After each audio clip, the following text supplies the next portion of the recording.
This is probably going to be the most pointless video you're ever going to see come out of the Northern Exotics brand. Why? Because every video that we produce, we have it planned out. We have it planned months in advance. Take, for instance, this bearded dragon enclosure. The one that's folded up just there. That's our January project. We know that's our January project. We've got our days set aside for filming and stuff. Right now, this second, we have a few backup ideas. One was to replant the green tree python setups. Currently getting a mist in, so I can't really show you.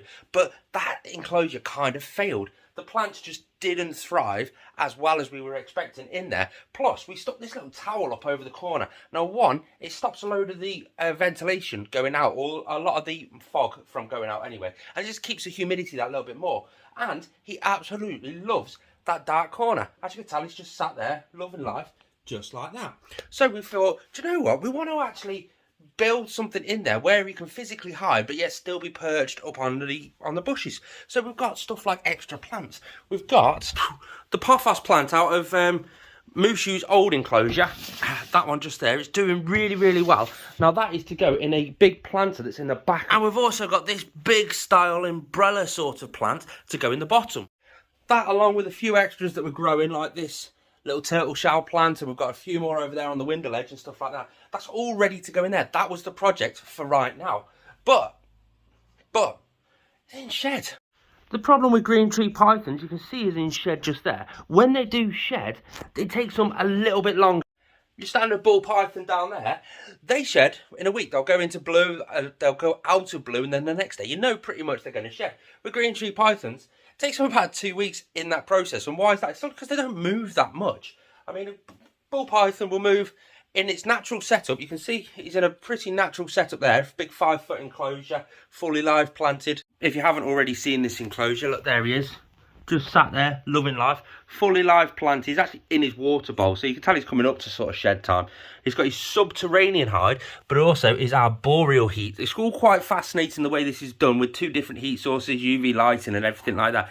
Give a royal python a close to nature enclosure, because the plants, they'll clean the air. There's just so much naturalistic nature in here that he's benefiting. So he's always moving. He's always up and about. He might spend half an hour curled up under that corner or underneath his subterranean hide. But give them the naturalistic habitat, and they tend to move a lot more. Naturally, in the wild, green tree pythons don't move through the day. So he's just curled up there. And then through the night time, he does tend to sort of wander down to his sort of water bowl further down, then comes back up and basks under the heat. And he does move, just not as much as any normal snake. So that process of shedding just takes a little bit longer with a green tree python. So we can't do that project. We can't replant his enclosure and do the necessary work that we want to do in there, which is a pain in the butt. So, right, that's our video for this week. But out the window, what can we do? Our backup video. We always have a backup video that we can film for you guys. And this one was popcorn. My Carl Sunglow boa constrictor needs just a bit of a revamp sort of thing. There's a couple of things I want to change in his enclosure, which you can't see because it's all reflections. I mean, you can see the reflection of my leopard gecko enclosure just over there. Yeah, you can see the reflection of the window and everything like that. But there he is, sat there, loving life, as always. But what we really want to do, let's try and get the glass open, because this is a pain sometimes. Ah, there we go. It's just a big piece of glass, that's all that is. There's the inside of his enclosure. So one, we want to do a much better water bowl sort of system for him, one that we can easily get to. We want to do the arboreal branches, a lot more arboreal, because there's like a whole top half of the enclosure that's just not utilised here. The hide, all the way down there, the one we built, he doesn't use. So we want to get that out and create something else in there. We were going to live plant it, but he'll just trash everything. We've only got one heat source in here, so we want to double up the heat source, put one bulb there and then one bulb over there where it is, thermostat them and stuff like that, along with add UV lighting. But guess what? He's in shed. Granted, that's only going to take a week, so that might be a project that we're going to do sort of fairly soon. Ideally, I want to do like full background build and stuff like that. But I've got to keep in mind that Hugo's not going to be in that enclosure for much longer. So when Hugo comes out of that enclosure, we're going to be taking the floor out. So it's going to be a 6-foot tall, 6-foot wide, 3-foot deep enclosure. I don't know what to actually do with all that space yet. I'm not going to be buying a new animal because I'm out of the market for new animals at the minute, unless one of my dream species becomes available at the right price. But I'm thinking a full boa constrictor enclosure, full top to bottom, fully naturalistic, fully bioactive, or something like this, a big massive dart frog enclosure. The only issue I've got with doing something like that is I don't plan on being in this building for many years, and that enclosure doesn't fit out of that door. So I've got to keep that in mind too. But that was the other project we had. We've got nothing to do. There's no videos to do. I mean, there's a few little ones that I can play around with, like what's the difference between the Arcadia spotlights and the Arcadia floodlights. That video is coming out fairly soon, solely because somebody asked that as a question. They said there's no actual difference between them. So I'm going to test it, get that done and dusted. But the main thing is I just need him to shed so that I can get that plant out of there, put it in there, get that enclosure, yeet it off to the tip, get that big 4-foot enclosure that we've got in the living room, get that built, and that's going to be an enclosure for Diego.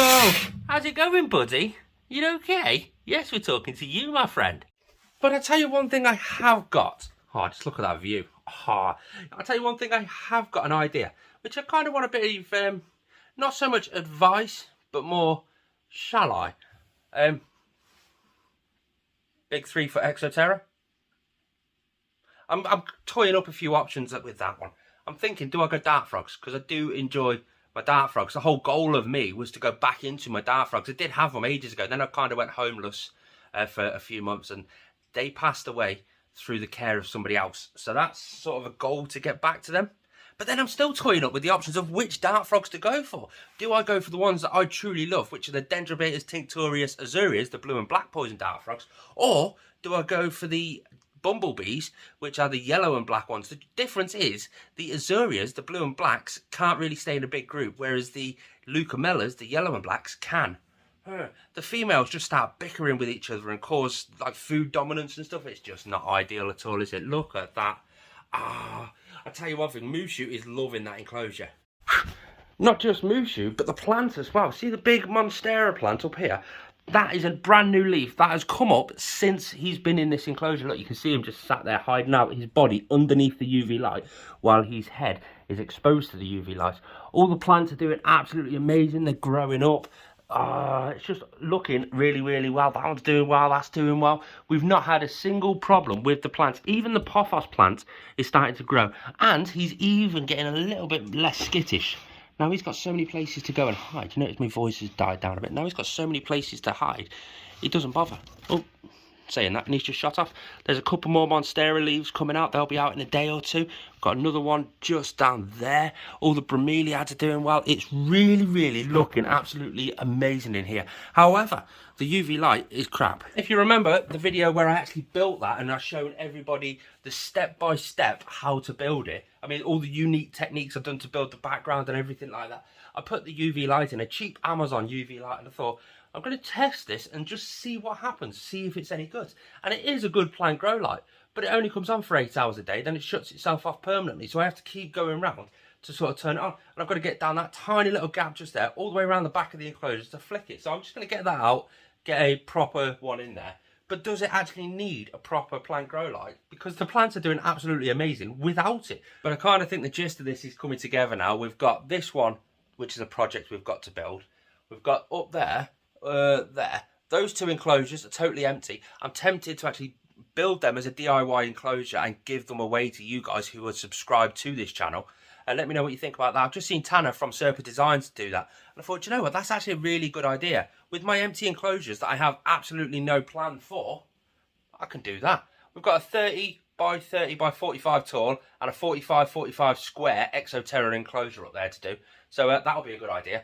That's the mealworm farm. That might get scrapped because I don't use mealworms anymore. That is an old dubia roach colony. There we go. That's got no dubia roaches in it at the minute because they're in their new enclosure from the other dubia roach build that I did. God, we're doing a lot of builds on this channel. If you guys keep liking them, I'm going to keep doing them. So I'm thinking if we can keep these two just down here, move all of these up to the rack because you've got an Asamani, a Asian forest scorpion, a salmon pink bird eater, and Wish the Chinese house gecko. Move them up to the top. We've got a full 8-foot stretch there, which we can turn into a tortoise table. I mean, I don't know how well it's going to work because my plan is quite simple. Let's get down here and I'll show you. So it's just currently like plyboard but it's a good 45 centimetres tall, so I can easily build it up. Keep this as the floor, build it up, put some glass in it, get a nice entrance for it, move all of these guys. Look at him just sat there. Hello, that's Sparrow. Oh, even the forest scorpion's out. Hello, mate. So we have got some funny names here. We've got Wish, because he's a Chinese house gecko reptile rescue. You can't see him, he's going to be hid away. You've got Sparrow, the salmon pin bird eater. Lol at the name. You've got Cuddles, the Asian forest scorpion, and the Asamani is probably in a hide. There we go. Put a little peephole at the back of the hide so we could see if she was in the hide. There she is. Perfectly fine. So what do you think of that? I mean, my lad would absolutely love a full shelf of just a tortoise. We've even got the curly hair over here. Hello. Wow. Yeah, we've got a lot of builds going on. This one, if you want to see this one, it's built step by step. Every little process. I'll leave a card just up there. I am looking forward to tarting those two up. Full background builds, loads of log work, or bark work, and turning them into an enclosure that you would be proud to have. Like I say, they're going to be given away to subscribers of this channel. So if you're not subscribed, make sure you hit that subscribe button. And also let me know what kind of animals I should set them up for, because all different animals have all different enclosure needs. Do I go tropical? Do I go sort of South American? Do I go Chinese, or do you know what I mean? I've got two different options. I don't know whether to go terrestrial and slightly arboreal. That's going to be more smaller, so I might go along the lines of day gecko, morning gecko sort of enclosure. I don't know.